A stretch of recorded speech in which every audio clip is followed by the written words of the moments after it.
consolidar a nuestros hermanos en lucha que se encuentran a nivel nacional.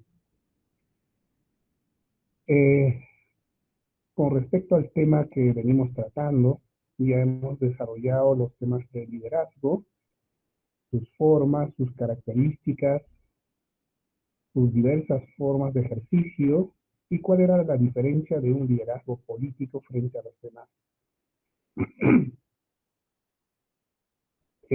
Asimismo, también dentro del desarrollo de concepciones universales, establecimos dos concepciones, la occidental y la andina inca tahuantinsuyoana, con las diferencias precisadas durante la ponencia. Sin embargo, ha habido una cantidad importante de preguntas con respecto tanto al tema del liderazgo como también al tema del desarrollo de concepciones universales, en la que se ha redundado bastante en querer conocer que al materialismo, digamos, se considera como un pensamiento individualista. Y cómo es que nosotros hemos podido establecer estas características del pensamiento occidental. Entendemos, digamos, la preocupación de nuestros hermanos, probablemente lo que venimos compartiendo, el conocimiento, seguramente no compatibiliza, digamos, con el desarrollo que ellos tienen. Voy a presentar dos diapositivas de lo anterior solo para precisar este punto y que quede totalmente claro. Y pasamos al tema que nos ocupa en este momento.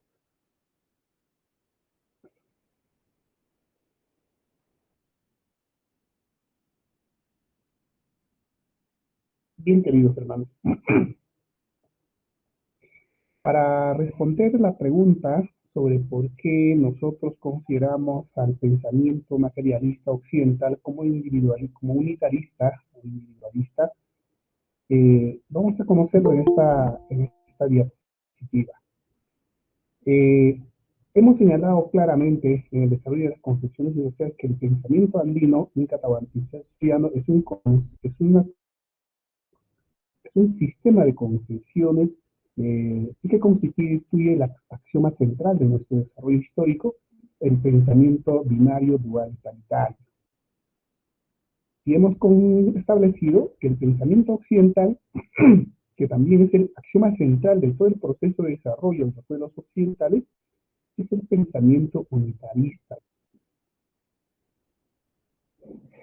que considera la unidad como base de toda la existencia y nosotros consideramos la unidad primigenia como origen y base del ordenamiento cosmológico.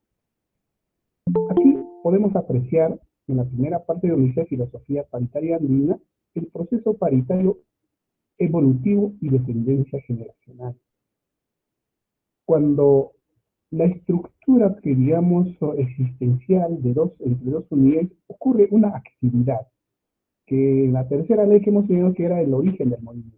Existe una actividad de proporcionalidad y complementariedad, porque así lo existe.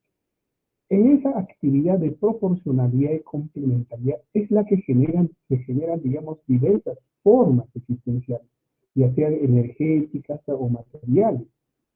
De modo que nosotros tenemos como proceso evolutivo y proceso generación el proceso paricional, porque venimos siempre de un par de componentes como descendencia. Es como se genera el espacio, o se crea el espacio, es como se crea la materia, es como existen las moléculas, los cuerpos, las células y todo cuanto existe, digamos, en el cosmos. Eso es bajo el pensamiento binario y dual paritario andino inca tahuantinsuyoano. En tanto, en las filosofías occidentales existen dos teorías, la teoría creacionista y la teoría evolucionista, o idealista o materialista. Y acá está como ellos sostienen, digamos, ¿no? Sus respectivas posiciones. En la teoría creacionista o idealista establece contiene dos características, la teoría de la emanación y la teoría de la descendencia. Así explican ellos el devenimiento de toda la existencia. Para ellos, Dios es el único ser en el cosmos que con sola su voluntad crea todo lo que existe en el cosmos. Y lo crea incluso a imagen y semejanza, que es incluso lo que somos los hombres. Entonces, de ese modo ellos establecen la teoría de la emanación. O sea, de ese ser unitario, universal, incognoscible, eh, deviene toda la existencia. El espacio, la materia, la energía, los cuerpos, las células, los organismos, los planetas, las estrellas, etc. Entonces, estamos dándonos cuenta que bajo el pensamiento unitarista occidental, en su versión idealista, ellos consideran la unidad primigenia como origen de la existencia, como origen del cosmos. Y el proceso de la emanación es la base de cuánto viene todo lo existente en el cosmos.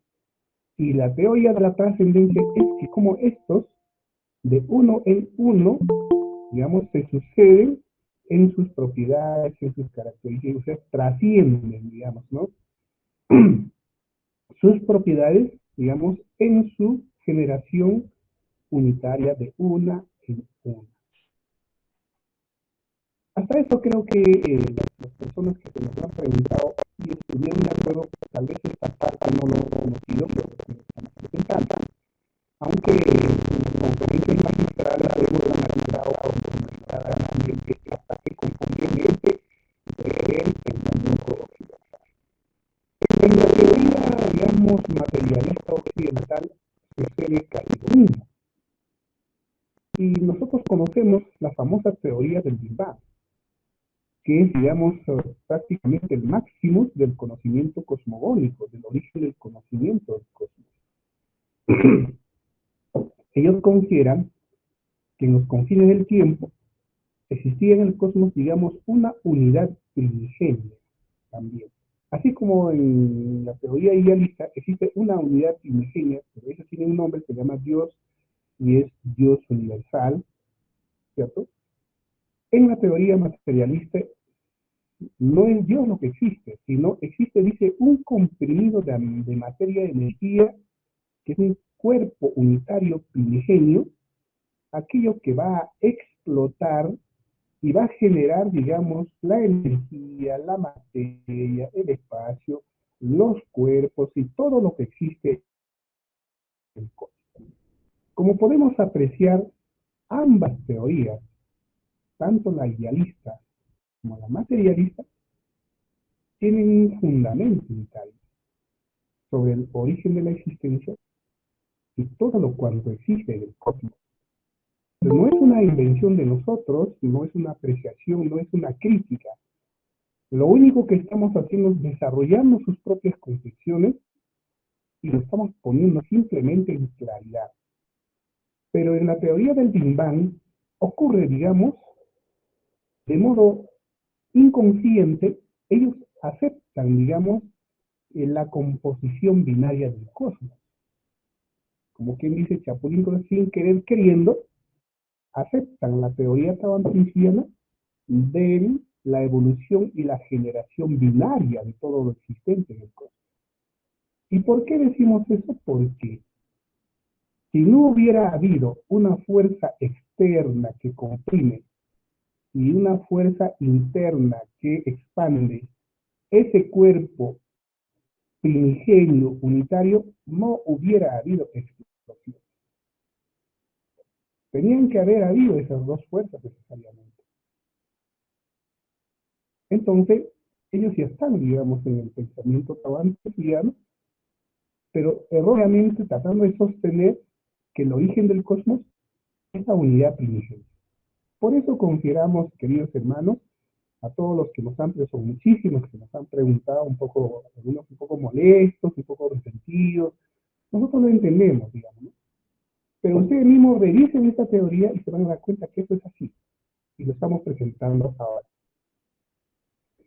¿Y cómo es que nosotros establecimos el pensamiento unitario occidental? Por sus formas, por sus hechos, por su propia naturaleza, en la que intrínsecamente envuelve su axioma unitarista individualista. Y acá lo vamos a ver eso.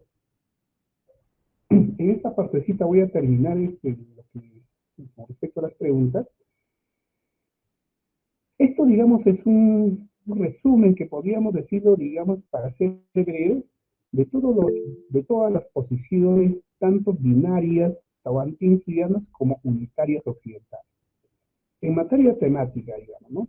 Cuando, cuando nosotros nos referimos o queremos conceptuar, ubicar al hombre, digamos, en el cosmos, en la posición andina, el hombre, nosotros, nos consideramos parte del cosmos y parte de la naturaleza. No somos seres superiores a ella, sino somos parte de ella. Somos la naturaleza hablante y el cosmos pensante. Por eso nuestras vidas nosotros cosmogonizamos a la naturaleza. O sea, nosotros nos acogemos a las leyes de la naturaleza con las que buscamos armonizar nuestras vidas. Esa es nuestra posición conforme a la filosofía binaria, dual y paritaria inca tahuantinsuya. En la posición occidental sobre la misma temática, la cosmogonía del hombre, ellos digamos, consideran o definen, digamos, sostienen el antropocentrismo. ¿Qué significa eso?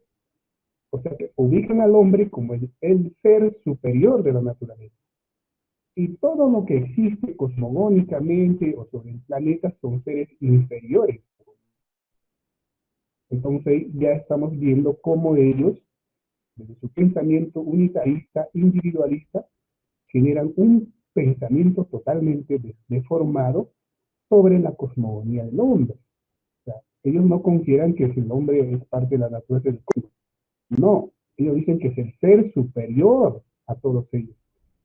Pero si nosotros nos damos cuenta, también nos han cuestionado esa parte, ¿por qué van a decir que somos parte del cosmos de la naturaleza? Vamos a decir que cada átomo y molécula que forma, que constituye la parte de la estructura biológica de nuestro cuerpo, viene de la naturaleza. Y la energía que nosotros utilizamos para nuestra vida y toda nuestra vida viene del cosmos. Por eso es que nosotros, digamos, somos parte del cosmos, parte del... Mientras en el occidente eso no lo conceptúan así. Pues lo respetamos, pero no lo compartimos. En materia de espiritualidad, en la misma idea. Por eso nosotros tenemos el paradigma. O sea, tenemos dos deidades. El Pachatata, que es nuestro Padre Cosmos, cuya energía nosotros utilizamos para nuestra vida. O cuya energía forma parte de nuestra energía biológica. Y tenemos la otra que es la Pachamama, que son los componentes, sus átomos, sus moléculas, que hacen nuestra estructura corpórea. Y tenemos esas dos deidades. En el occidente no lo piensan así. Bajo el pensamiento unitarista individualista, ellos consideran el monoteísmo. O sea, tienen un Dios único que debe ser el Dios universal de todos, y bajo ese pensamiento eliminan todas las espiritualidades de todas las culturas del mundo. Eso lo sabemos muy bien, la de las cruzadas y tantas cosas que podemos referenciar que consideramos por falta de tiempo no lo vamos a hacer. En materia cultural, nosotros planteamos la simetría cultural conforme a nuestra filosofía que nos enseña la simetría como base del equilibrio y el equilibrio como base de la armonía existencial.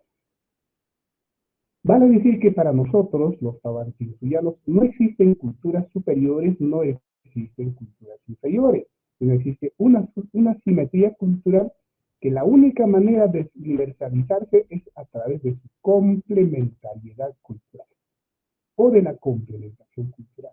Eso nos dice nuestra filosofía que lo hemos analizado anteriormente. En el occidente no piensan lo mismo.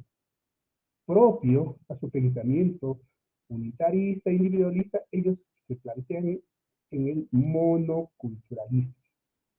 Ellos sostienen el monoculturalismo. ¿Y qué piensan ellos? Piensan que su cultura es la única cultura.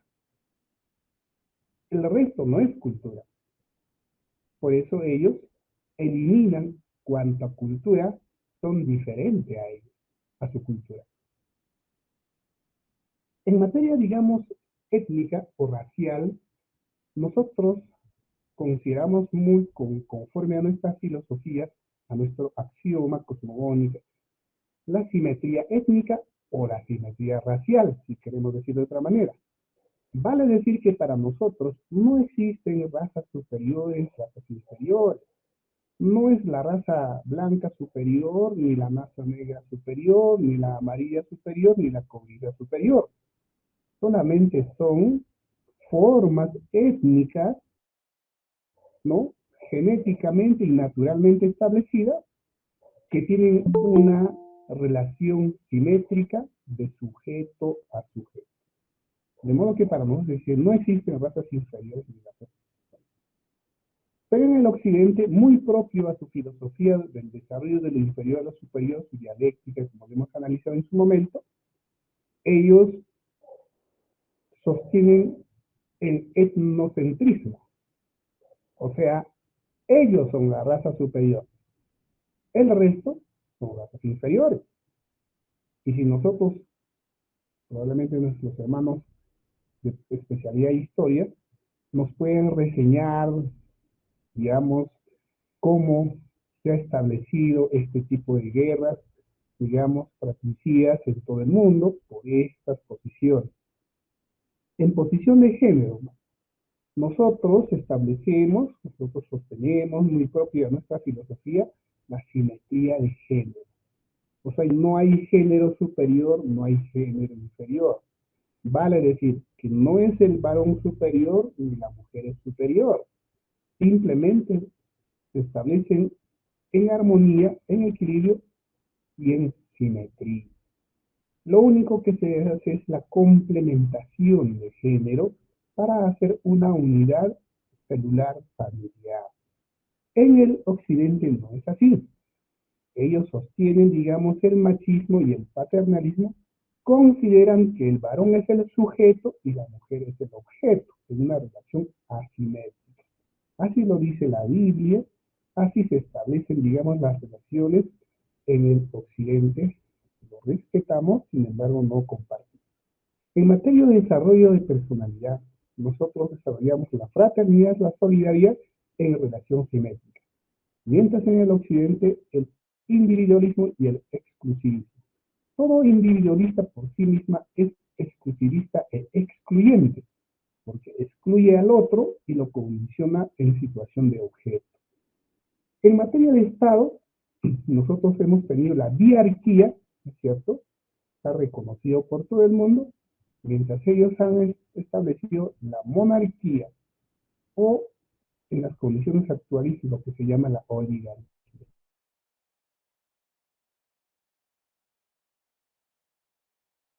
Pues cuando, si por historia conoce al sistema tahuantinsuyo, el Inca distribuía un topo de tierra a cada uno. Y si nosotros evaluamos económicamente eso, es que estaba estableciendo la simetría en la propiedad sobre los medios de producción. O sea, nadie tenía 10 topos y el otro tenía un topo, entonces sería asimetría, ¿no es cierto? El que tiene mayor terreno probablemente terminaría, digamos, dominando al que tiene menos tierra. Eso no ha sucedido. Pero en el occidente, muy propio al pensamiento individualista, unitarista, se estableció la propiedad inglesa, la propiedad privada sobre los medios de producción. ¿Y qué sucedió? Tal vez es uno de los males más grandes que la humanidad haya tenido en todo su proceso histórico. Esta forma de propiedad sobre los medios de producción dividió al mundo en dos clases sociales. En aquellos que son los dueños de los medios de producción, al que se le llama burguesía a ellos, y los que no son dueños de los medios de producción y son trabajadores, sin embargo, en ese medio de producción, se llaman proletariados. Entonces, a partir de ese momento, la humanidad se ha enfrascado en eh, en una lucha de clases, digamos, ¿no? Se ha convertido en una sociedad clasista y las relaciones de producción se llevan en una lucha de clases de dominación y explotación del hombre por el hombre, que no es el caso de nosotros. Bien, quiero terminar en esta parte para hacer, por eso es que nosotros, queridos hermanos, hemos establecido con nitidez, con claridad y demostradamente por qué nosotros consideramos al pensamiento occidental no un capricho de nosotros, no como algunos han dicho que estamos resentidos, no. Esa es su realidad, que no lo hemos escrito los libros nosotros, ellos mismos se han encargado de escribir de estas condiciones, de su cultura, de su realidad, letra por letra, frase por frase, renglón por renglón, tomo por tomo, libro por libro. Bien, dejo en esta parte para nuestros hermanos que han preguntado en cantidades importantes y esperamos haber esclarecido de esta manera que lo podemos extender en su análisis, pero creo que el tiempo no nos va a alcanzar para hacerlo. Entonces pasamos justamente a evaluar, para pasar al siguiente tema, que es la que nos ocupa hoy día, como parte 2, a entender, digamos, qué es el individualismo en el occidente y qué es la individualidad en la taoantinsuiana. Nosotros, como pensamiento taoantín, no es que no conocemos la individualidad, más por el contrario, nosotros trabajamos en el desarrollo de las individualidades. Nos interesa de suprema manera el desarrollo de las individualidades. Pero no desarrollamos, nosotros desarrollamos individualidades, pero no desarrollamos individualismo.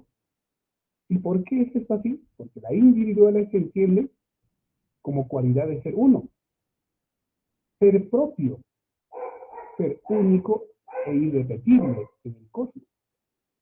Pero, siendo uno, nosotros somos parte y estamos dentro del todo. Somos parte constituyente del todo y nos encontramos inmersos dentro del todo. La individualidad nosotros comprendemos como las capacidades, las potencialidades, los valores y las identidades propias. Eso es individualidad. El individualismo es un sesgo del entendimiento de la individualidad. Y eso precisamente ocurre en el occidente. También ellos consideran la individualismo como cualidad de ser uno, de ser uno mismo inclusive, pero solo, único e irrepetible. ¿Cuál es la diferencia entre lo uno y el otro? Acá hay mucha gente no puede advertir, de repente por eso no lo han advertido también. Hay una palabrita, acá dice solo, ¿no es cierto? Lo voy a pintar con rojito. Y acá dice, digamos, parte del y dentro del todo. ¿Qué significa el ser solo? Significa que es un ser aislado del todo. Para nosotros esta forma de existencia simplemente no hay. O sea, no existe el individualismo en su forma objetiva, en su forma material, en el cosmos, en el universo. Es solo una condición imaginaria. Nada está solo, nada está aislado. Pero eso es, así lo han entendido ellos el individualismo. Y nosotros lo hemos entendido de otra manera. Pero aún más todavía, si nosotros comprendemos la individuo como las capacidades, potencialidades, valores, identidades propias de uno, ellos lo han llevado a un sesgo mayor. Ellos lo consideran el individuo como la condición de todo para sí mismo. Ese es el individuo. Es una deformación, digamos, conceptual. Probablemente deben tener su fundamento, nosotros no la sabemos, pero desde ya intrínsecamente, digamos, no corresponde al entendimiento de las individualidades existenciales en el cosmos, sino a la centralización de todo a beneficio de un individuo. Eso es individualismo. Y bajo esta forma se han desarrollado todas las estructuras y sistemas como vamos a pasar a ver. Sistemas individualistas occidentales. ¿Qué cosas han sucedido? ¿Cuántos sistemas hay? Podemos extendernos en el análisis, pero para hacer ver eso voy a citar solamente dos. El individualismo absolutista, obviamente occidental, y el individualismo liberalista occidental. Cada uno ha tenido su proceso histórico, cada uno responde a una estructura, a un sistema de desarrollo social, de desarrollo económico, de desarrollo político y también de desarrollo cultural. Cada uno. Ocupan, digamos, dos grandes brechas de toda la historia mundial. Estas dos formas. Y vamos a analizarlo porque el primero, el individualismo absolutista, lo reconocemos en estas formas o estas tipologías económicas. La monarquía, que es la autocracia, ¿cierto? La monarquía, que es la forma política de organización, la forma sistémica institucional de organización, digamos, occidental, que ha reinado casi la mitad de toda su historia.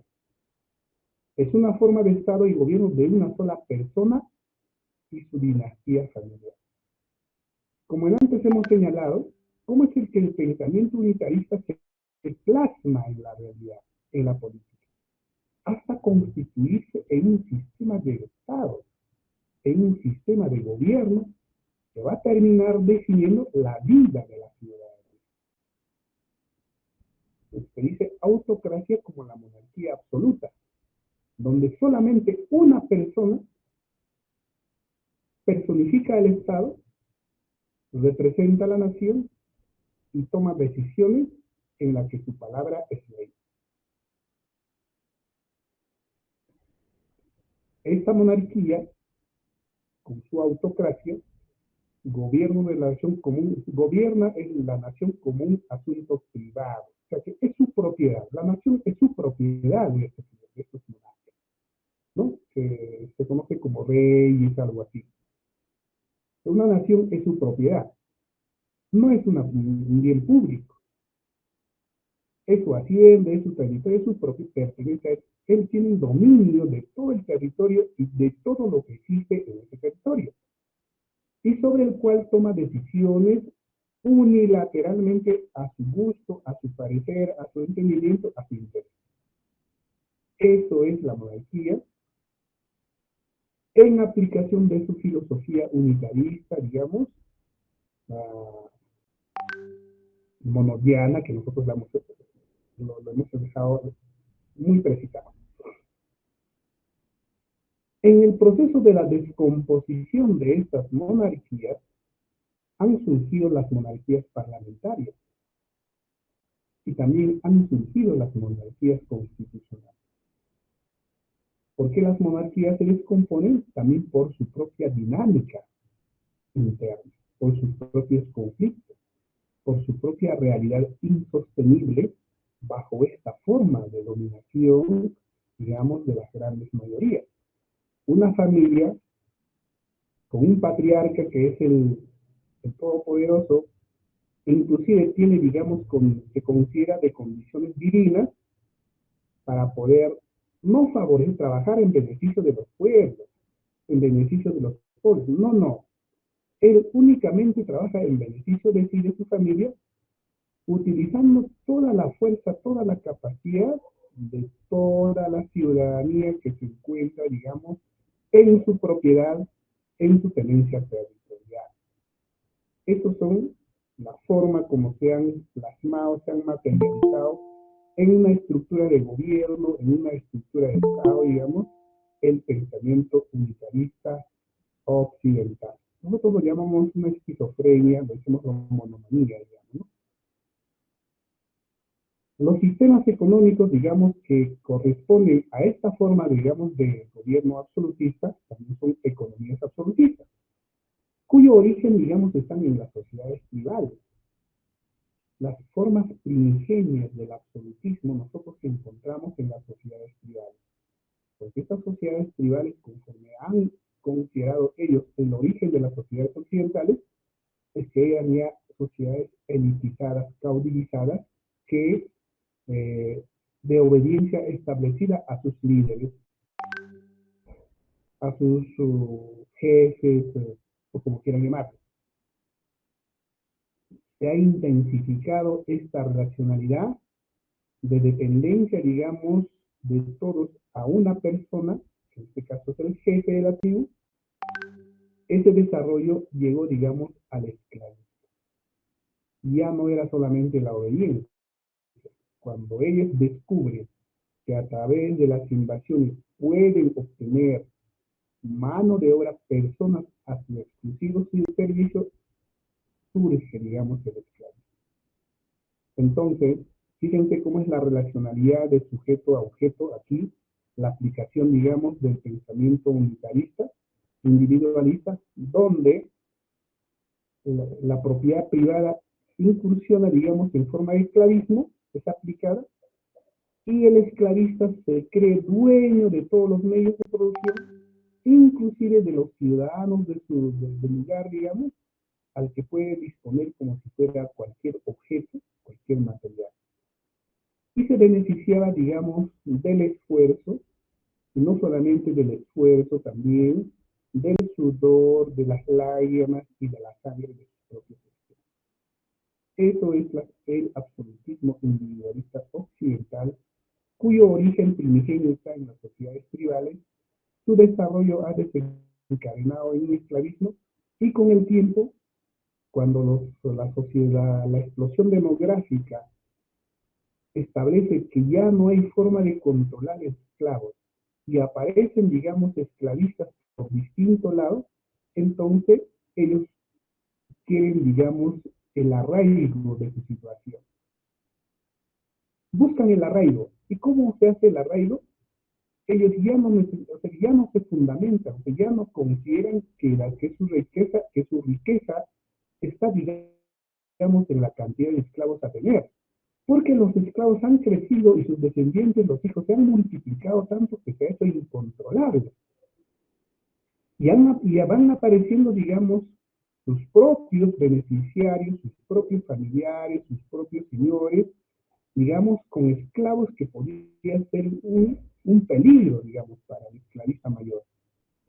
Entonces arraiga el dominio y dice, ya no, el esclavo ya no es, digamos, el símbolo, porque no voy a poder dominar tanto. Entonces el mejor, y también hay tantos reclamos, tanta lucha, tanta explosión, digamos, aquí. Entonces lo que voy a hacer, digamos, ya no voy a querer tener esclavos, sino más bien ahora voy a ser dueño del terreno. Y todos esos esclavos van a ser fieles a mí, porque los voy a liberar, pero los voy a convertir, como voy a ser dueño de todo el territorio, ya no en mis esclavos, sino en mis siervos. Pasaron de, miren, los esclavos a siervos, donde ya no eran esclavos, sino podían trabajar en sus terrenos, ya no dar el todo de su trabajo, sino una parte como forma de contribución por usar su terreno del feudalismo. Entonces pasa en la sociedad, digamos, fíjate cómo se va eslabonando, digamos, el desarrollo de este pensamiento unitarista en sistemas económicos, en sistemas políticos. Entonces, ahí viene también la forma de cómo se aspira, digamos, a hacer, digamos, el ejercicio del poder en este estado, en esta situación del absolutismo económico, del absolutismo político.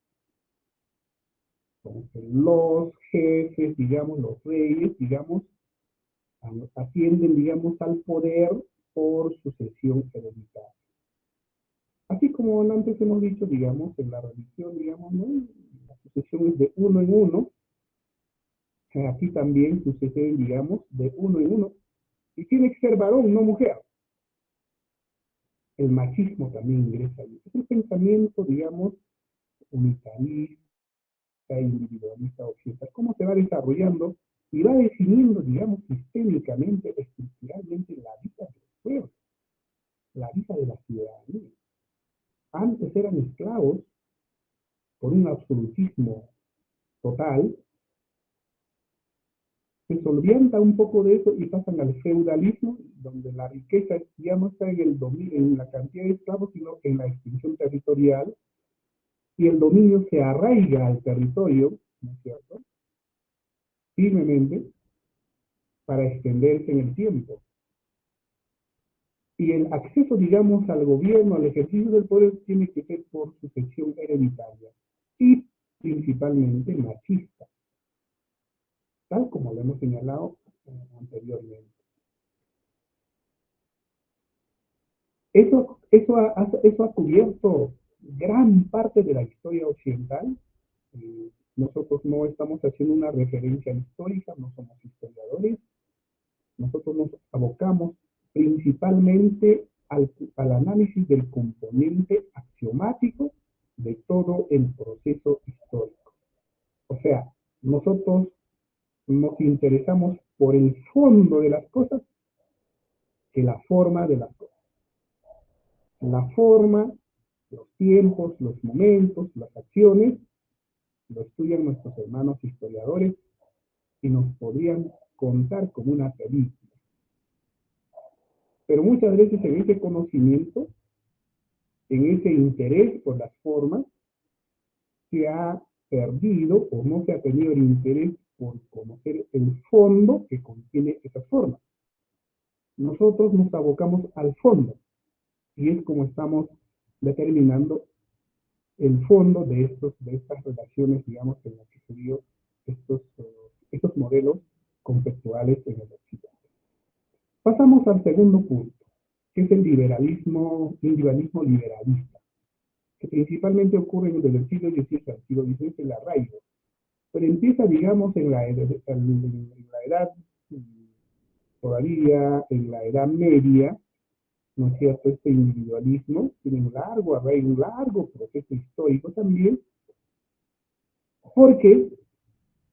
Porque en estas sociedades esclavistas y en estas sociedades feudalistas, especialmente, digamos, por la revolución industrial, como lo llaman ellos en su historia, y por la ilustración, que también, digamos, lo consideran dentro de su estructura histórica, eh, surgen, digamos, los famosos independientes que empiezan a formarse como acaudalados económicos. Principalmente los artesanos que pasan a ser industriales, un escalamiento económico, y los comerciantes también pasan a ser, digamos, de minoristas a grandes comerciantes, que ya podían incluso competir, digamos, en poder económico con los mismos feudalistas. Pero ellos seguían usando el territorio, digamos, de sus marcas y estaban digamos, al motor, al lavado de una serie de impuestos, a intervenir en sus negocios, a proveer a unos, a proveer a otros, etcétera, a manipular todo el desarrollo, digamos, industrial y comercial, del que resultan, digamos, grandes potentados económicos. Así como en el interior de los tribus caudillistas se gesta, se genera y se engendra el esclavismo, también sabemos que en el mismo interior del esclavismo se genera, se engendra, se forma el feudalismo, y dentro del feudalismo también se gesta, se genera, se engendra, digamos, un nuevo sistema sustentado en este principio que llamamos liberalismo o liberalismo. Pero el liberalismo afianza, o sea, no resuelve el problema del individualismo que tanto daño, ¿no es cierto?, que tanto eh, sudor, sangre, lágrimas ha generado por siglos, no cuestiona eso. Lo único que va a hacer es lo perfecciona el individualismo. Y lo perfecciona de la siguiente manera. Como estamos viviendo en la época de la ilustración, nacen ejércitos, generaciones de ejércitos, de pensadores, de una serie, digamos, de tratadistas, digamos, de la realidad económica, social, política, digamos, en el occidente. Y se desarrollan teorías.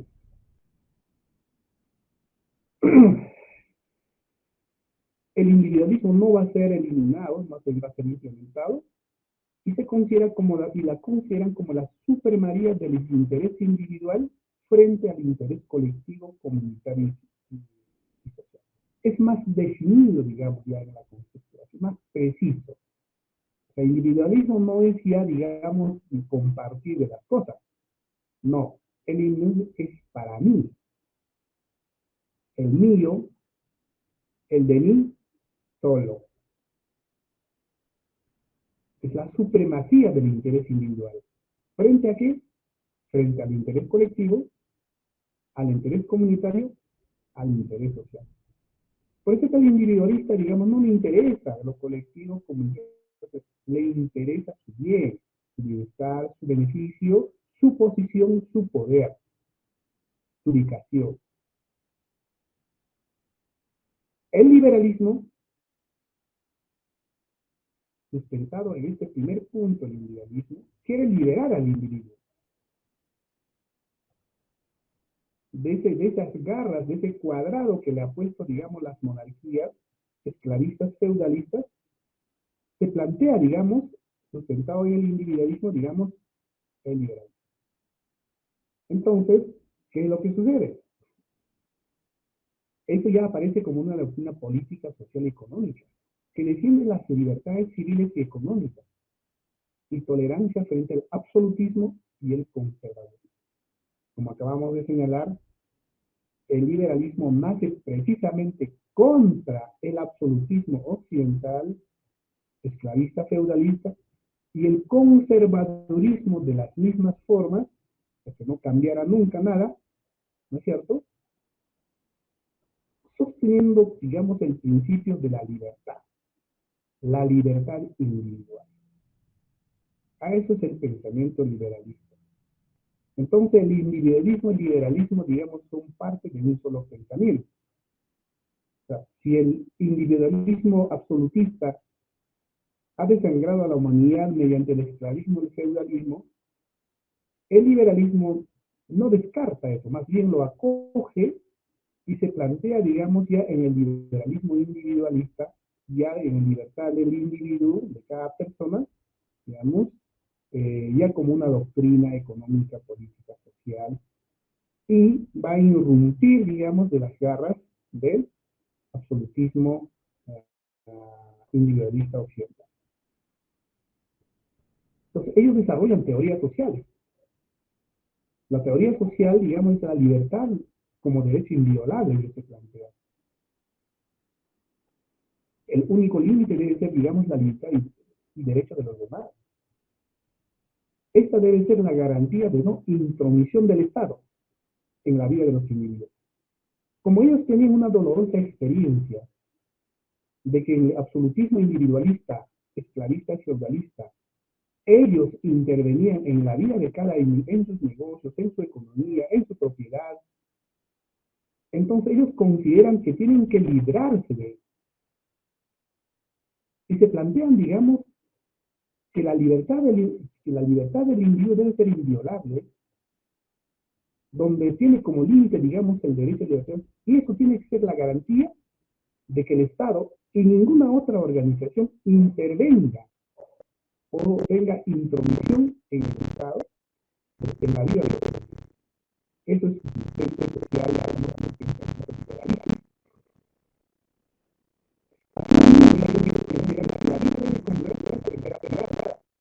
con plena libertad, con derecho a la propiedad.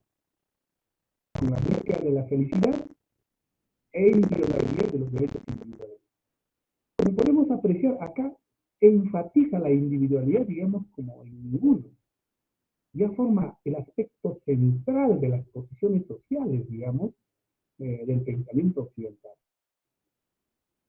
Sostiene que el progreso de la sociedad debe ser a partir del desarrollo de los derechos individuales. Ellos inclusive consideran que la sociedad solo no puede progresar.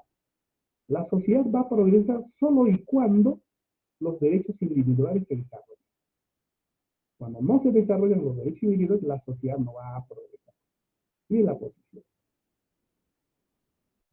En su proceso, digamos, de separación de las garras del monarquismo, del absolutismo individualista, de las monarquías, también usan, digamos, el concepto de nación. Dicen, bueno, estos señores feudales son dueños de una nación.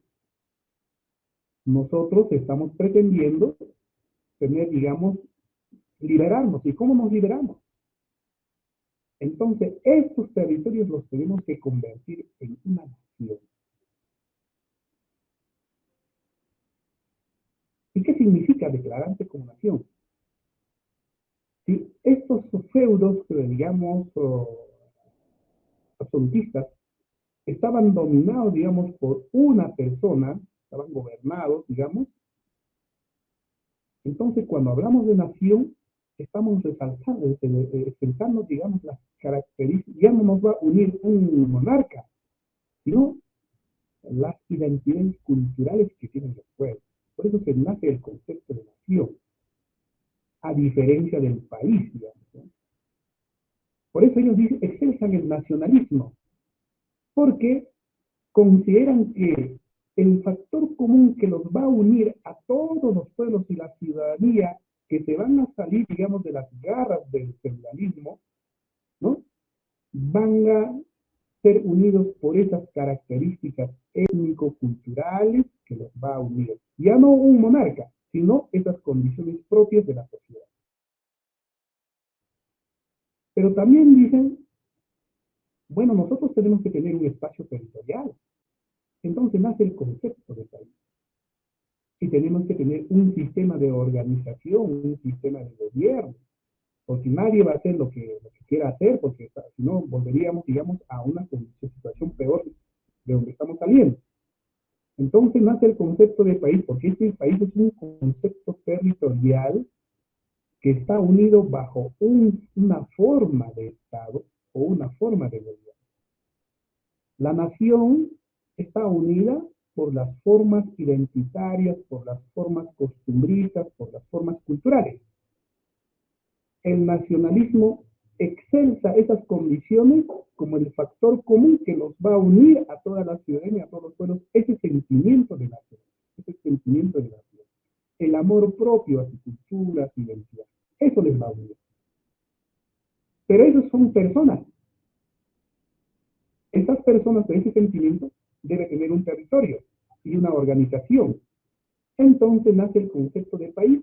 Es un territorio, una población que está unido no precisamente por las condiciones identitarias, ni culturales, ni étnicas, sino ellos están unidos por una forma de Estado, por un tipo de gobierno. Y excelsan, digamos, el patriotismo como el sentimiento de pertenencia a este espacio territorial, que la tienen que defender. Por eso el patriotismo es específicamente la defensa territorial de una nación.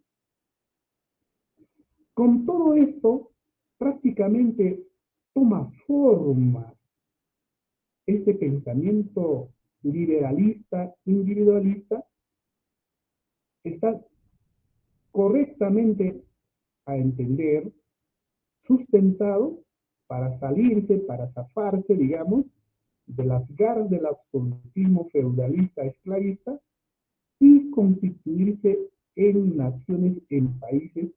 Es como nacieron, digamos, los países de las naciones en todo el occidente y también nosotros hemos seguido la misma línea de pensamiento.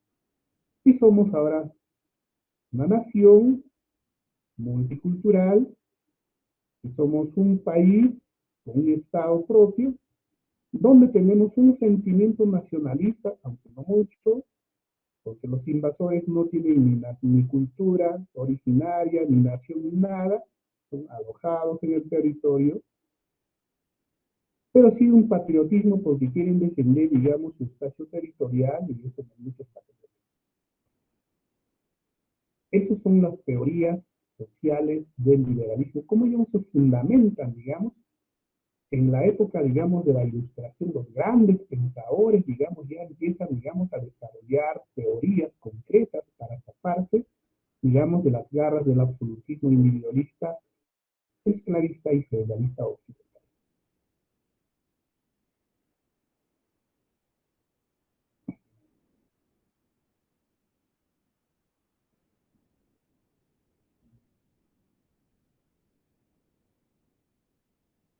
Bueno,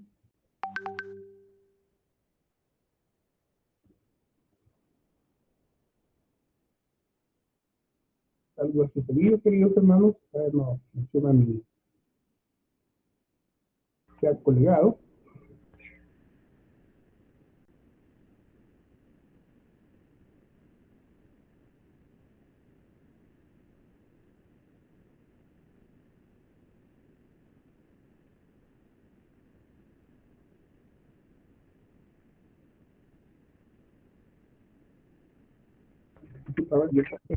Queridos hermanos, pero en la misma manera, digamos que las redes sociales también han sido desarrolladas las teorías económicas. Las teorías económicas establecen que, digamos, ya no tenemos la diapositiva para visualizarlo, pero establece principalmente el derecho a la propiedad privada, digamos, de las personas individuales. Establece también la no intromisión del Estado, digamos, en los asuntos comerciales y asuntos productivos. Establece, digamos, la minimización máxima de los controles del Estado y el tamaño del Estado. O sea, en la parte económica ellos se protegen muy bien, digamos, ¿no? Y también establecen, digamos, el, la libre, el libre comercio, la libre competencia, la libertad en la venta, la libertad en la producción y una serie de conceptos que va a ser la garantía de que ya no el Estado, como antes ha sido, digamos, totalmente controlado las economías, digamos, por los monarcas, ellos consideran que si vamos a salir de allí, no podemos entrar a otro sistema que tengan los mismos controles sobre la vida material de las personas. Tenemos que salir a otro sistema donde nadie controle y nadie tenga intromisión en la vida material de las personas, de los individuos.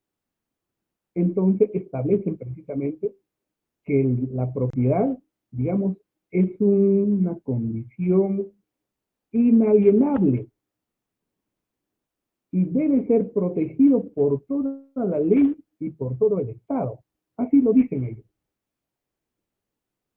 Porque ellos consideran, si estamos saliendo de las garras, digamos, del absolutismo esclavista, feudalista, donde ellos se intrometían, digamos, en el comercio, en la producción, en la industria, y nosotros tenemos que pedir permiso, aprobación, conmutación, condescendencia, digamos, de los monarcas, no vamos a pretender hasta sentarnos en el liberalismo, si nos estamos liberando, no vamos a entrar a otro sistema donde haya un Estado y que también siga haciendo lo mismo que los monarcas en nuestra economía.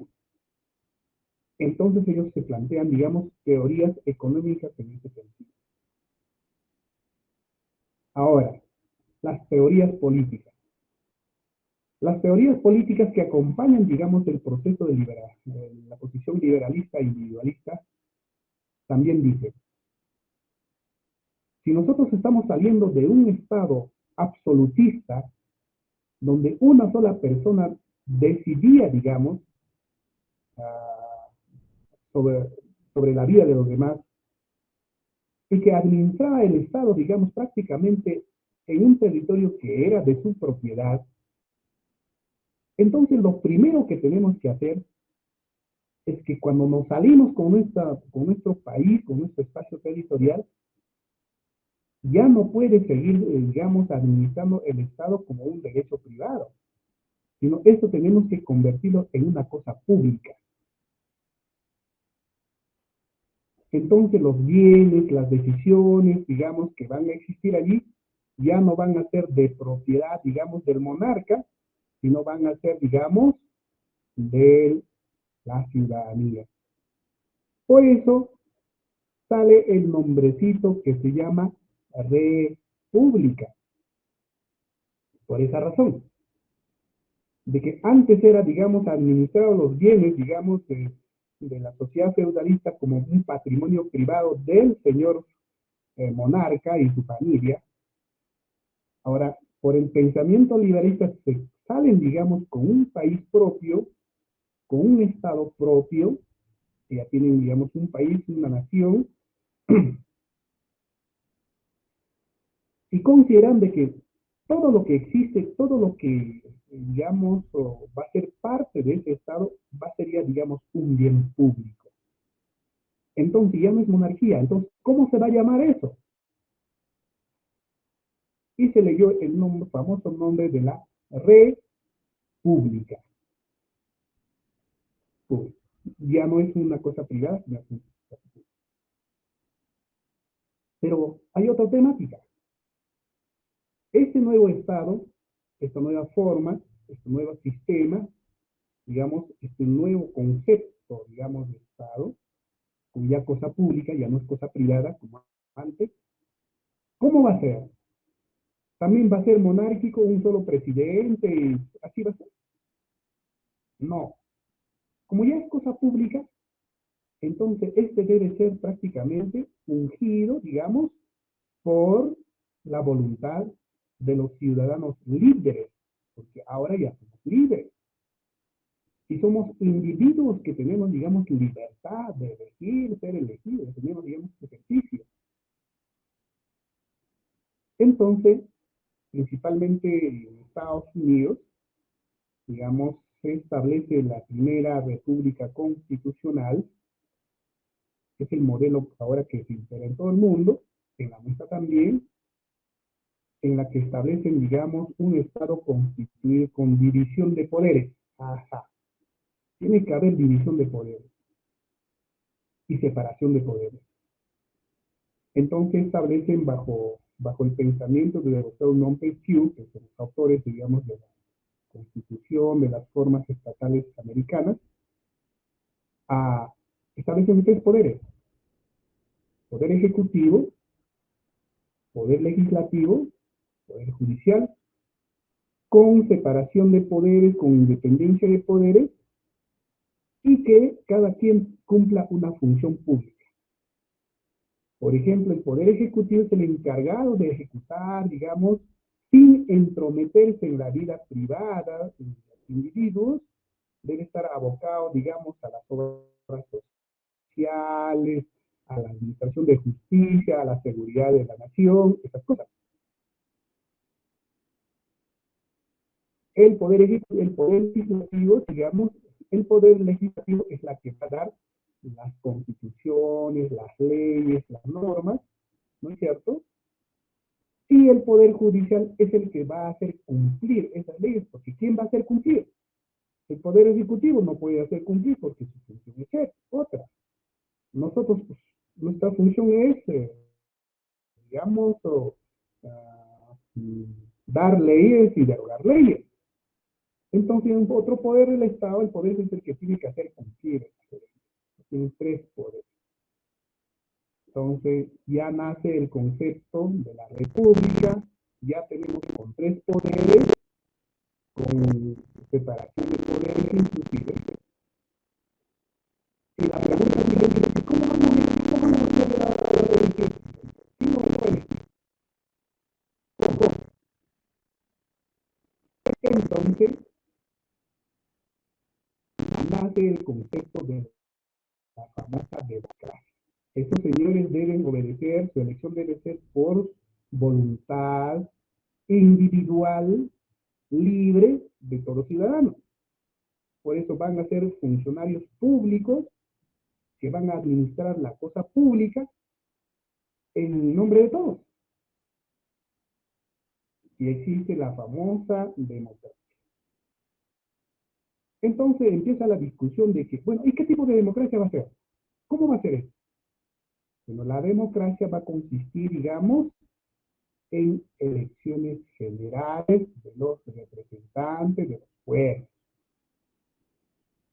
¿Y cómo se va a llamar eso? Eso se va a llamar democracia representativa. Ajá. Pero hay otro tipo de democracia. Ellos eliminan un tipo de democracia. Alguien dice, pero también puede haber democracia directa, ¿no? Entonces ahí viene el problema. No, democracia directa no puede ser. ¿Por qué? Porque hay dos cosas que hay que advertir. En la democracia directa existe el poder de la ley. Se gobierna conforme al poder de la ley. Y en democracia directa se gobierna, es primaria, el poder del pueblo. Nosotros no le podemos dar al pueblo ese poder. Nosotros tenemos que empezar, eh, digamos que el poder, digamos, sea ejercido conforme a la ley, no conforme al parecer del pueblo. Entonces, eliminan la democracia directa y se instituye la democracia representativa. La democracia representativa, pero no puede ser, pero de repente aparece uno con su, eso va a imponer su pensamiento y esto va a ser así. No, no, no, no. Entonces tiene que ver, digamos, la democracia representativa, digamos, tiene que estar sustentado por las pluralidades políticas. ¿Cómo se va a hacer eso? Tienen que haber partidos de diversos pensamientos y gustan. Esa es la pluralidad política en la que se va a sustentar la democracia representativa y eso va a ser la forma como se va a estructurar el gobierno, digamos, renovándose en cada proceso electoral y para que puedan manejar la cosa, pero sin entrometerse, digamos, en la vida privada de los individuos. Sí, esa es la condición. Entonces nace, digamos, el pensamiento político, también las posiciones políticas, digamos, de esa manera. Entonces, bueno, ya no nos ayuda en la diapositiva, justamente, no, seguramente un individualista está hackeando ahí, no quiere que hablemos de eso.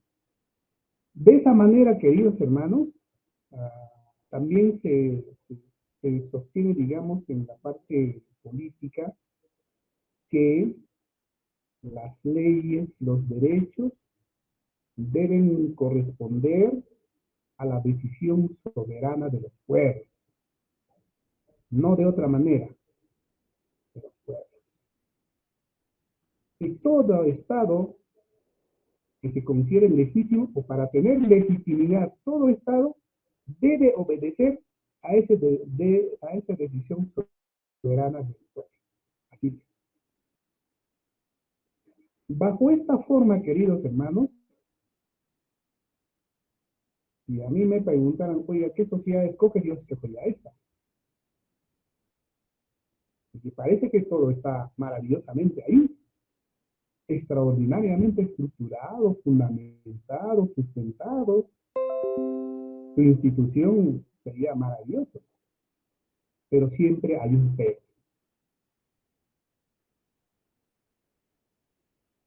Como que este sistema se engendra, digamos, en la madriguera de las economías absolutistas y llevan su genética monárquica, su genética absolutista y su genética colonialista. Entonces, bajo este principio económico es que surge, digamos, el famoso capitalismo.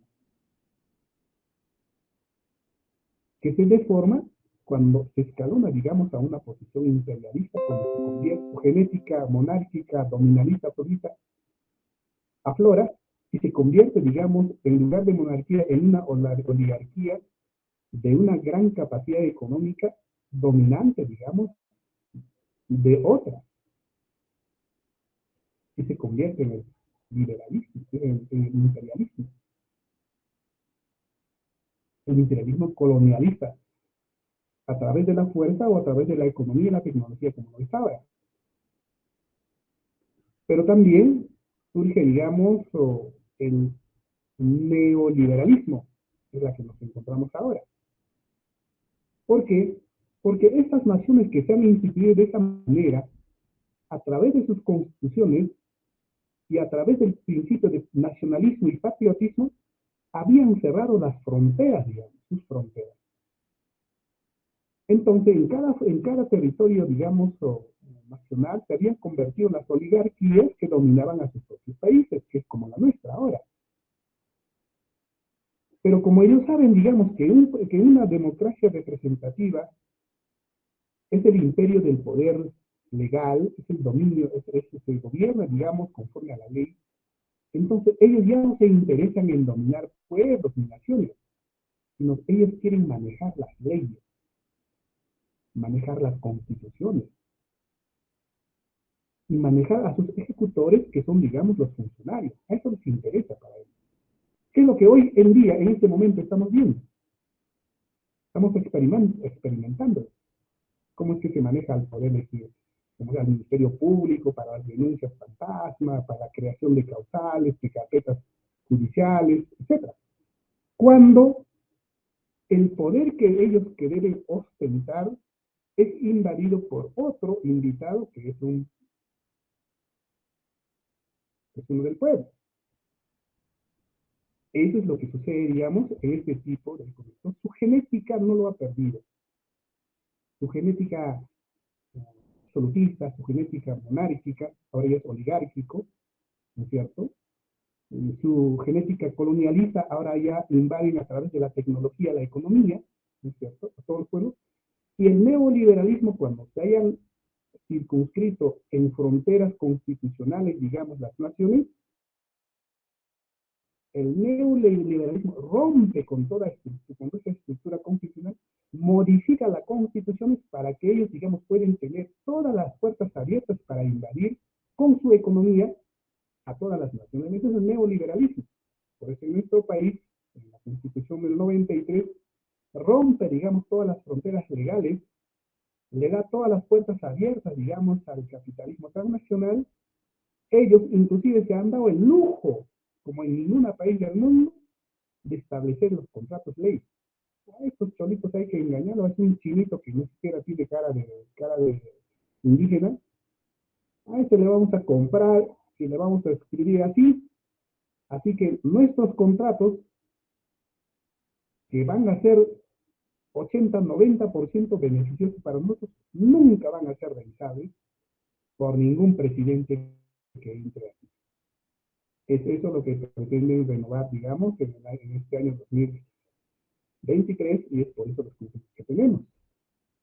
Bien, queridos hermanos, yo en esta parte concluiré, me he abarcado un poquito, unos minutos más, es largo, digamos, esta ponencia, queridos hermanos, es toda una ciencia esto, no he podido sintetizar más y yo agradezco su atención, pero si hemos entendido esto, hermanos, en la siguiente voy a desarrollar cómo lo vamos a resolver entonces. ¿Cómo? ¿Existe solución o no existe? ¿O existe otra forma o no existe? Entonces yo mañana voy a desarrollar ya brevemente esta temática para no cansarles con mi presencia y otros ponentes que están ansiosamente esperando, queridos hermanos. Yo agradezco la atención prestada. Si había alguna interrogante, seguramente muchas hay. Podemos seguir conversando, pero ya en la exposición deseo terminar en esta parte. Muchas gracias y un abrazo fraterno para todos. Bien, primeramente felicitar a nuestro amado Buta, a nuestro hermano, por su maravillosa ponencia. sobre qué es las concepciones universales de la filosofía, ideología y programa. Muchas gracias, maestro, como siempre, una apasionante clase. Pero antes de pasar al tiempo de preguntas, quiero anunciar a nuestros hermanos incas tahuantinsuyanos una buena noticia. Ya salió lo que se llama nuestras fichas de afiliación del Jurado Nacional de Elecciones, ¿no? Ya estamos ya prácticamente encaminados rumbo a las elecciones presidenciales. Bien, sin más preámbulos, hermanas y hermanos, pasamos al tiempo de preguntas.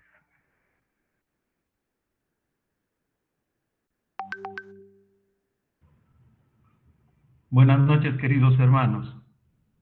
Wilder Cabrera Sandoval. Realmente el enfoque que nos ha precisado el hermano Taife está dentro de lo que él mismo llama que no ha podido resumir más. Y tiene razón, porque este es un campo amplísimo en donde inclusive lo que se da como filosofía de cada posición económica dominante dentro de los tiempos, eso lo ha mencionado muy bien, que sin embargo esto va paralelo a lo que podríamos llamar lo que es la ciencia política, ¿no? Y sobre la ciencia política, por ejemplo, nosotros podríamos conversar muchísimo para iniciar algo, digamos, así un poco también sucinto. La ciencia política viene desde Grecia, ¿no? Desde la civilización occidental que nace en Grecia, en donde se exponen, pues, las preocupaciones de los pensadores clásicos que ya conocemos nosotros, acerca de la organización, del funcionamiento de la sociedad integrada y bajo un poder exclusivo. Eso es lo que querían siempre buscar y argumentar para el manejo del poder. Independientemente del nombre que se emplee para identificarla a esta ciencia política, esta disciplina se ha conformado en función de reflexionar sobre razones y necesidades de la sumisión de los hombres al poder de otros. Por eso es que digo que comienza en Grecia, porque Aristóteles ya lo decía, ¿no? Que unos nacen para mandar y otros para obedecer. Sin embargo, si alguien ha hecho, digamos, un análisis y una reflexión también al respecto, con la posición a pesar de que desde ahí comienza ya la sumisión y la división de las clases, ¿no? Entre los ricos y los pobres, o los poseedores y los desposeídos. Sin embargo, a pesar de que su pensamiento fue estigmático, que también lo traslada a Friedrich Nietzsche, en donde también él argumenta que los débiles y fracasados deben perecer. Y él, claro, por crear el superhombre, que es el que debe dominar, el que debe tener el privilegio del dominio, del poder. Sin embargo, nadie se ha dado cuenta que entre los dos hay alguien que puede haber capitalizado a ambas posturas, como por ejemplo Arquímedes. Arquímedes decía algo muy, muy importante, algo muy corajudo, digamos, en el sentido de que decía: dame un punto de apoyo y dominaré el mundo. Entonces, fíjense, esto un poco que se acerca al pensamiento de Nietzsche, pero también desdeña el pensamiento de Aristóteles, ¿no? En base a ese tipo de argumentos es que se ha formado la ciencia política y, como digo, sus discípulos, digamos así. También está el esfuerzo que hizo Platón, ¿no? Platón decía, pues, que una comunidad debe ser gobernada por los más sabios, ¿no? Y bueno, hablando de Aristóteles, que deberíamos estudiarlo, realmente muy interesante, y compararlo con todos aquellos principios, con todos aquellos argumentos que nos ha explicado el hermano Taipe, lo ha hecho muy bien, y también ha hecho una comparación respecto a lo que es el gobierno. Si nos damos cuenta que hoy por hoy lo que está aconteciendo es lo que ya de alguna manera Karl Marx, Engels y Lenin habían ya esbozado respecto a lo que acontece sobre una clase dominante, sobre una clase que tiene el poder económico. Y eso es lo que está aconteciendo ahora en el país, en esta coyuntura, en donde la esencia, la naturaleza de clase del Estado se expresa en sus funciones, en la misión de que el Estado viene llamado a cumplir en la sociedad de clase, porque Karl Marx menciona el enfrentamiento de las clases, ¿no? El término es otro seguramente, pero en este momento no me acuerdo. La lucha de clases, claro, la lucha de clases.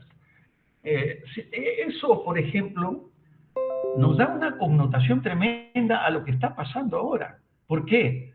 Porque nos dice, por ejemplo, Karl Marx, que hay dos funciones fundamentales que caracterizan la actividad de todo Estado. La interior, que es la principal y que expresa las relaciones de clase dentro del país, la interior. Y la exterior, no tan importante, que es una expresión de las relaciones entre el Estado de que se trata y los demás estados. En los estados, de la explotación, como mencionaba el hermano Taipe, en los estados de la explotación, la función interior consiste en tener a raya, así como lo están haciendo ahora, a la mayoría explotada, y la exterior en ensanchar su territorio en interés de la clase dominante y a costa del territorio de otros estados. Fíjense, ese análisis que hacía Karl Marx para ese tiempo está prácticamente presente ahora. Y todo esto, como decía también el hermano Taipe, ocurría bajo el régimen esclavista y el feudalismo, por supuesto. Y aún así, ocurriendo, sigue bajo el capitalismo hoy. El sojuzgamiento económico, la represión y la explotación de los trabajadores se aseguran ante todo y fundamentalmente mediante el monopolio de la propiedad de la clase dominante sobre todos los medios de producción, fíjese, o por lo menos sobre los decisivos medios de producción. Pero la sujeción económica de los trabajadores no basta para mantener en pie a la larga el proceso de producción basado en la explotación. Ya Karl Marx nos medía al ser humano, al hombre, lo medía como una cosa que así lo estigmatizaba el capitalismo, ¿no? Decía que el hombre dejaba su humanidad porque se le ponía precio, ¿no? La producción capitalista se basa en el llamado libre trabajo asalariado. El proletariado se ve obligado a trabajar para el capitalista, no por lo que le estén amenazando por medio de los que lo controlan, sino por el miedo a morir de hambre. Pero también bajo el capitalismo sigue siendo el Estado un instrumento de coacción para asegurar la explotación de los trabajadores. Bueno, en realidad, esto es algo que inclusive habla Karl Marx también de que hay una especie de coerción por parte de los medios que manejan las armas, ¿no? El control de esas instituciones. El Estado burgués, sea republicano o monárquico, actúa siempre y donde quiera como un garrote puesto en manos de la clase capitalista, cumpliendo su función principal, que es la de órgano de represión de los trabajadores. Lo que está pasando ahora es precisamente el pleito por el poder, el pleito para poder continuar ellos haciéndonos esclavos y no dejando de nosotros pertenecer a una sociedad esclavista. Entre otras cosas, esa pequeña reflexión, muy agradecido.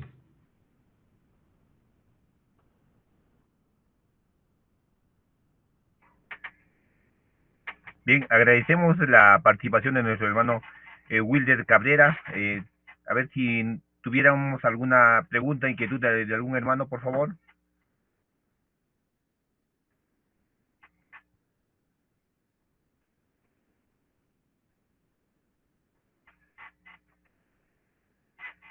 Bien, no habiendo más preguntas, a continuación, hermanas y hermanos, estamos presentando la ficha. El hermano Hasta adelante. El hermano Eloy ha Sí, tenido la pregunta. adelante, hermano Eloy. Disculpe, adelante, hermano Eloy. Buenas noches.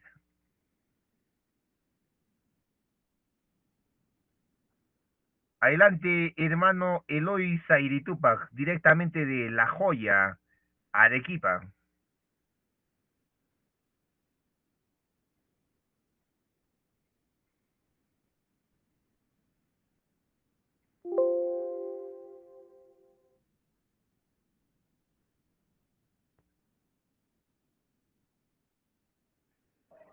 Su micrófono. Hermano Eloy, a ver si enciende su micrófono, por favor. Bien, al parecer, me parece que le está fallando la señal al hermano Eloy.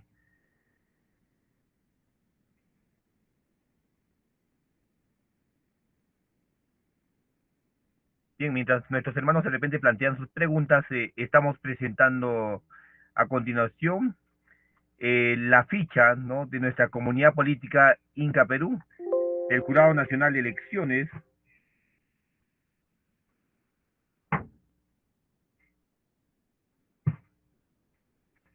con la denominación como Comunidad Política Inca Perú.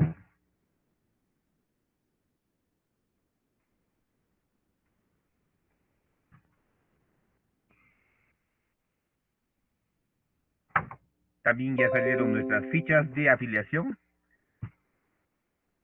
Ahí está, ahí está, justamente se está proyectando ahorita el certificado de reserva de la denominación como Comunidad Política Inca Perú. Ahí están nuestras felicitaciones para nuestros amautas, para nuestros hermanos que han estado en este arduo trabajo, ¿no? Pero ya finalmente eh, tenemos la respuesta del Jurado Nacional de Elecciones, y bueno, ahí tenemos nuestra ficha, ahí tenemos el registro del nombre del partido y también las fichas de afiliación. Sin duda es una buena noticia, ya estamos, como decimos, alzando vuelo, ya estamos formalizando nuestra comunidad política Inca Perú para de esta forma representar a nuestros pueblos del Tahuantinsuyo. De repente queremos invitar para dar las palabras a nuestro presidente, el doctor Gabino Ricardo Alberca Jara. Sí, muchísimas gracias, hermano Roger. Muchísimas gracias a todos los asistentes a la escuela política. Seguramente ha sido de gran agrado. Estamos seguros que sí. Toda la clase que se ha esparcido, siempre exhortando, por supuesto, que todos los planteamientos de la escuela política son desde la visión tahuantinsuyana. Obviamente, todos los conocimientos que hasta ahora hemos absorbido o se nos ha impuesto son conocimientos que vienen del exterior de nuestro continente, que ellos han desarrollado, han tenido sus maneras, digamos, de entender el cosmos, han tenido su manera de entender la naturaleza circundante y han tenido la manera de comprenderse a sí mismos como humanos. Y en esa comprensión han desarrollado una serie de conocimientos, una serie de teorías, una serie de posiciones subjetivas. No obstante de ello, hermanos, siempre pedimos que ya conocemos esa teoría. Estamos hoy desde la visión tahuantinsuyana planteando conocimientos desde este extremo, desde esta orilla en la que debemos, a partir de estos tiempos, aprender, comparar, contrastar y profundizar en este conocimiento. Porque si solo nos vamos a basar en el conocimiento occidental, creo que estaríamos por demás planteando algo diferente, porque bajo la lógica occidental, entonces ya todo está dicho, ya todo está hecho, ya todo está armado, ya todo está plasmado, y por lo tanto no habría nada que discutir, salvo algunas mejoras, salvo algunas críticas, salvo algunas cosas en ese contenido. Hay que ponernos en la posición, por supuesto, diferente, nuestra, en la que tenemos que profundizar, ahondar,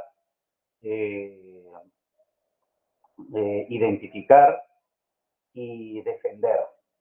Esa es la postura inca tahuantinsuyana, por supuesto. Qué bueno que conozcamos, al igual que, digamos, una promoción de estudiantes japoneses puede salir al occidente a estudiar otra cultura, otros conocimientos, no es para que lleven a su patria, no es para que lleven a su nación y le digan, esto es lo que vale y lo nuestro no vale, sino más bien para decir, ajá, ellos conocen, ellos han desarrollado esta manera de estas teorías, estos conocimientos, y vamos a contrastar con lo nuestro. En este momento estamos aprendiendo a conocer lo nuestro. En este momento estamos aprendiendo a conocer nuestra visión. En este momento estamos aprendiendo a conocer nuestra manera que hemos tenido de conocer el cosmos, de conocer nuestra naturaleza, de entender el cosmos, de entender la naturaleza y de entendernos a nosotros mismos. Luego de conocer todo lo que desde nuestra perspectiva hemos tenido, podremos entrar a la etapa de las comparaciones. Bien, hermanos, dicho esto, solo me queda una vez más felicitar de sobremanera a nuestra personera legal, a la tarea de todo el equipo político que ha hecho una brillante gestión para poder llevar a cabo la tarea de hacer la reserva de denominación del partido, de la comunidad, del partido denominado Comunidad Política Inca Perú, de haber sacado lo que es ahora las fichas de afiliación y que, como todos sabemos, estamos en plena tarea de estructuración y organización para la inscripción de este partido, y en consecuencia, a partir de hoy día, a partir de esta hora, a partir de este minuto, de este segundo, nos volcamos al proceso de inscripción de nuestro partido político, Comunidad Política Inca Perú. En ese sentido, una vez más, felicitar la brillante labor, felicitar a cada uno de nuestros hermanos que están en la escuela, participando, conociendo, porque esta voz, este conocimiento que estamos adquiriendo será trasladado a nuestros afiliados, a la comunidad, a nuestros miembros del partido y a toda la sociedad a través de nuestra voz, los conocimientos, las teorías, la posición que tiene Inca Perú en este proceso de afiliación, en este proceso de crecimiento partidario. Una vez más, felicitarlos a cada uno de nuestros hermanos, saludarlos, abrazarlos, felicitarnos, porque son ustedes los primeros en tomar conocimiento de este gran acontecimiento. Hace minutos, al momento que fue publicado estas fichas, es el momento en que nos ha llegado la notificación. En consecuencia, son los primeros en conocer de este momento trascendental. Bien, muchísimas gracias. Muy buenas noches con cada uno de ustedes. Seguramente hay preguntas todavía por resolver. Hermanos, no tengamos ningún reparo en preguntar, no tengamos ningún reparo en mostrar nuestras inquietudes. Por supuesto, siempre desde una posición de construir, desde una posición de aportar, desde una posición de aprender. Muchísimas gracias. Muy buenas noches con cada uno de ustedes. Bien, fueron las generosas palabras de nuestro presidente, nuestro hermano, el doctor Gavino Ricardo Alberca Jara, presidente del partido político Inca Perú, ahora Comunidad Política Inca Perú. Muchas gracias, hermano. Un saludo fraterno desde el Contisuyu, Arequipa. Bien, hermanos, si no hubieran más preguntas, por favor. estamos todavía en el tiempo de preguntas para dar finalizado esta clase de la Escuela de Liderazgo Político. Hermano Roger, hay varios con la mano levantada, por favor, hay que darles el paso. Adelante, hermana Eliana, adelante. Buenas noches, hermana Eliana. Adelante con su pregunta.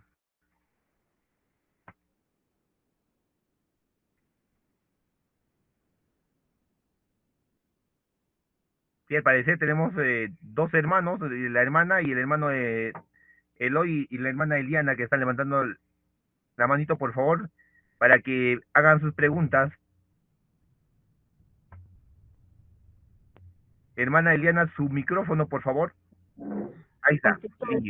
Desde Arequipa les doy un saludo y agradezco al hermano Pablo Taipe, que nos enseña sobre liderazgo y que nosotros como amautas sigamos adelante y aprendamos más y que sigamos construyendo un país firme y con una base tahuantinsuyo. Es todo. Muchas gracias y saludos a todo el país. Bien, muy agradecido. Igualmente, bueno, nuestra hermana Eliana Alcázar Banda, nuestra hermana de la Dirección Regional Inca Perú Arequipa. Muchas gracias, hermana. Si tuviéramos la participación de algún hermano más, por favor. Nuestro hermano Eloy ha vuelto a levantar la mano. Ahí está. Adelante, hermano Eloy, adelante, hermano. Lo escuchamos, hermano Eloy. Muy buenas noches, comunidad Inca a nivel nacional de las regiones. Saludar y realmente también estar ya con todos esos ánimos porque ya salió prácticamente un inicio, como dijo el hermano Gavino, ya la inscripción desde estos momentos, todas las regiones, más que una pregunta, solamente a todos los amautas, el gran ponente, sabemos que somos grandes líderes, tenemos esta comunidad que va a crecer, el crecimiento es inminente, solamente a todas las regiones. Yo sé que todo este Perú estamos viviendo en estos momentos realmente algo de dolor, pero yo sé que va a pasar y va a cambiar, y esta comunidad tiene ese respaldo del pueblo poco a poco, que realmente necesita este cambio en el Perú. Solamente más que una pregunta, abrazarnos todos juntos, todas las regiones ya a empezar, ¿no?, ese gran proyecto del hermano Ricardo y todos nosotros juntos, felicitarnos todos juntos a una mano, solamente decirles gracias, muy buenas noches.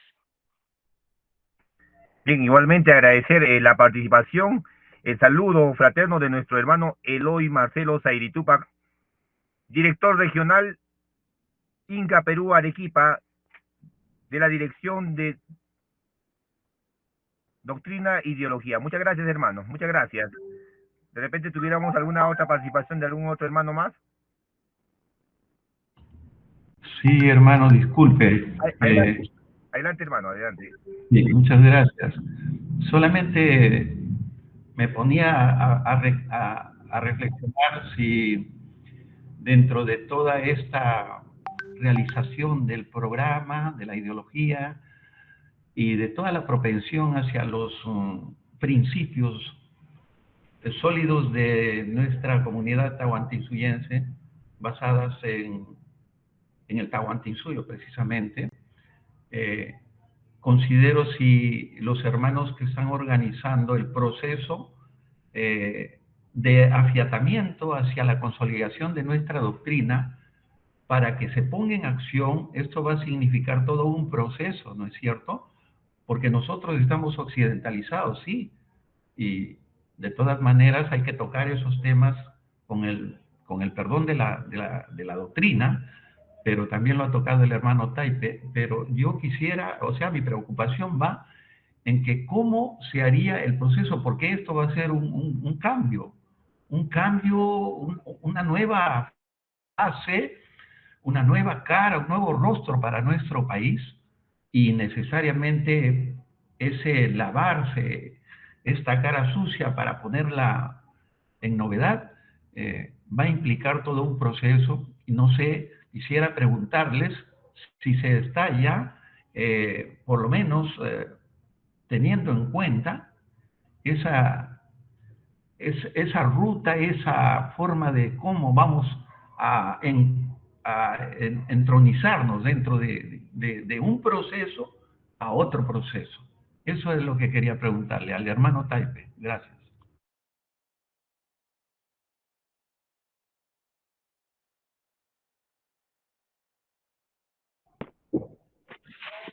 Mi querido hermano Wilder, para ser breve, nosotros hace mucho tiempo decidimos que esto será un proceso de 4 momentos históricos. Un primer proceso era un proceso cultural de cómo nosotros podíamos llevar a nuestros pueblos, a nuestros hermanos, a ese reencuentro con nuestra historia, a ese despertar de su memoria histórica, a ese encuentro con nuestra propia conciencia y a despertar nuestra conciencia histórica. Y sabíamos que ese proceso iba a ser el más largo, el más difícil, el más complicado.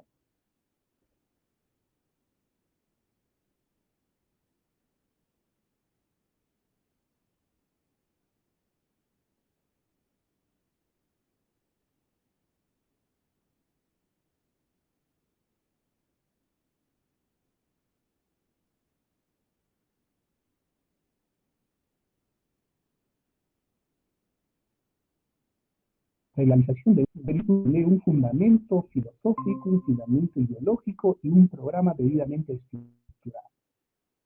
Un documento como ideario en la que se debe poner a conocimiento de nuestra ciudadanía, de nuestros pueblos, las intencionalidades de renovación, de transformación, de modernización, de moralización que tenemos, digamos, como conceptos centrales de del quehacer político.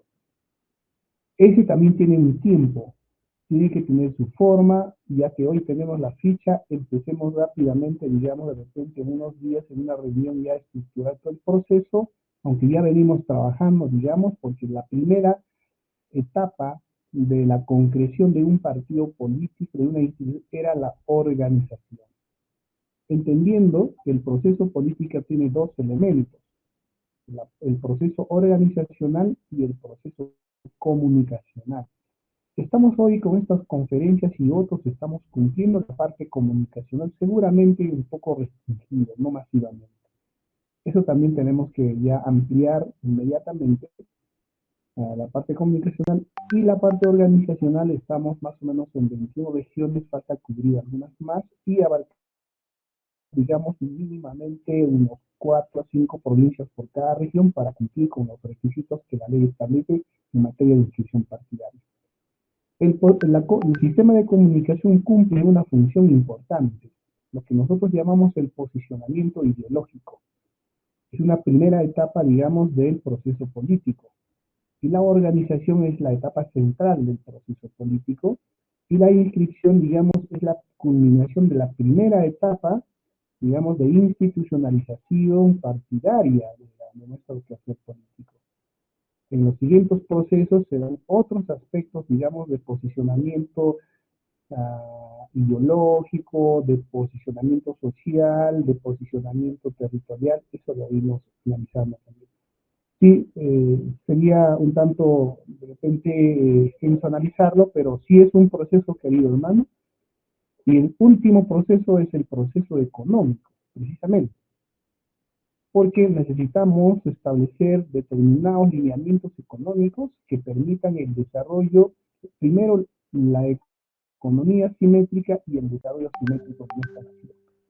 Le agradezco la pregunta, hermano Wilder. Un abrazo desde Ayacucho. Muchas gracias, hermano Taipe. Y bueno, aprovechando este poquito para felicitarlo, para felicitar a la hermana Ligit Alberca, y también a ustedes, hermanos, a ustedes los que son cabeza del partido, de la comunidad, y sobre todo el esfuerzo que han hecho, como está diciendo, que es la primera fase, sí, sino que me preocupaba un poco porque todo cambio se manifiesta en normas, ¿no es cierto? Entonces, eso, como dice usted, seguramente aquí acaba la primera fase, empezaremos la segunda. Estaremos a la expectativa y 1.000 millones de felicitaciones para todos los hacedores de este objetivo. Gracias. Bien, agradecemos sus palabras, hermano Wilder. Así, igualmente, no felicitar a todos nuestros hermanos, a todas nuestras hermanas, quienes han puesto siempre un granito de arena para que este sueño tahuantinsuiano se haga realidad. Estamos encaminados a avanzar hacia adelante, avanzar con más fuerza, con más entusiasmo, ¿no? Más firmes y dignos en nuestro compromiso por la reivindicación de nuestra cultura inca tahuantinsuyana. Muchas gracias. Si no hubiera más preguntas, hermanas y hermanos, estaríamos dando por culminado nuestra escuela de liderazgo político. Aló, hermano Roger. Adelante, ¿cómo está? Muy buenas noches, hermano Eleodoro. Adelante con su pregunta. Adelante, hermano. Sí, más que pregunta, obviamente desde ya señalando de que hoy nuestra escuela política, eh, más que conocimiento del occidente, es también para reivindicar, valorar y, digamos, hacerlo nuestro, digamos, nuestra cultura, nuestra sabiduría andina, tahuantinsuyana, inca. Podemos diferenciar muy fácilmente de que, por ejemplo, la educación universal, el sistema educativo universal, no nos ha hecho humanos en el mundo a los hombres, a las mujeres. Ya sabemos a dónde nos está llevando. Y hoy, precisamente gracias al conocimiento nuestro, queremos construir, desarrollar, hacer que dignifiquemos a los hombres del mundo. Obviamente, como referencia las tenemos que saber, conocer, digamos, los conocimientos del occidente. Sin embargo, ya podemos con claridad, así de rápido y de resumen, podemos decir qué es política y qué es politiquería. Hasta hoy, nuestras universidades, la sociedad en el mundo nos ha enseñado política o politiquería. Ya podemos darnos cuenta con los conocimientos de nuestra sabiduría andina. Política es actuar para el colectivo, es tomar decisiones para el colectivo, pero hasta hoy eso no se había estado haciendo, y eso es una clarísima, digamos, vivencia que tenemos todos. Más aún, humanidad no existe, no hay desarrollo humano. ¿Cómo no me va a alegrar, cómo no nos va a alegrar si yo soy nacido en una comunidad Santa Rosa de Yanacusma? En mi distrito hay 18 comunidades. Mis padres son de las comunidades. Mis abuelos son de las comunidades.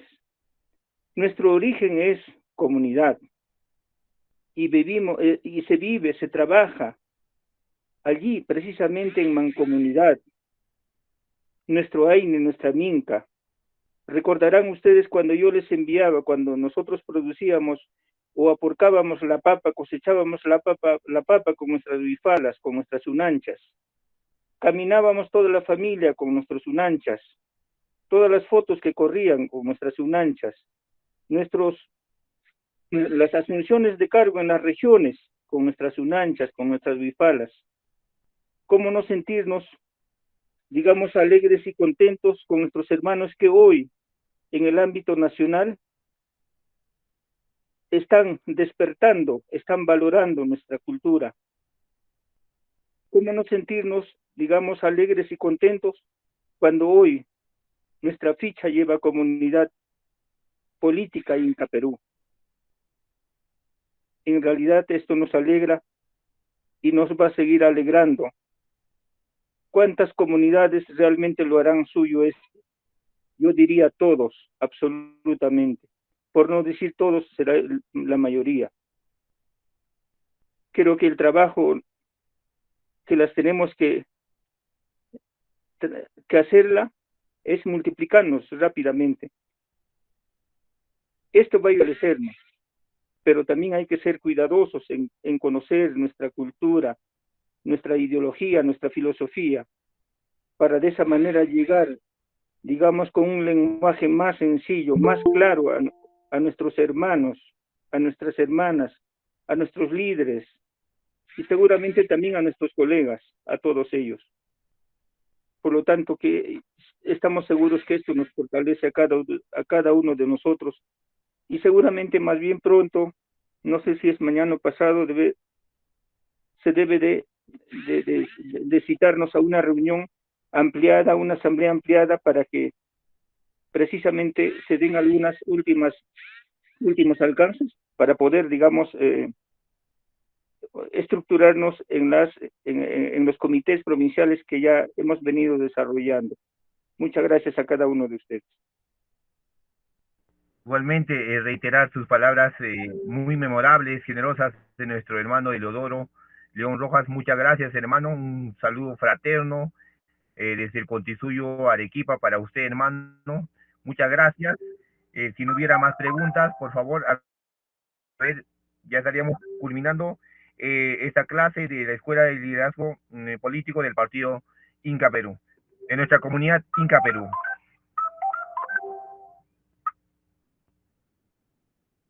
Bien, no habiendo más preguntas, agradecemos la compañía de cada uno de nuestros hermanos, ¿no? Hasta mañana. Tupananchiskama, Hayaya Tawantin Suyo. Tupananchikama, Wauhikuna. Tupananchiskama, hermanos. Hayaya Tawantin Suyo.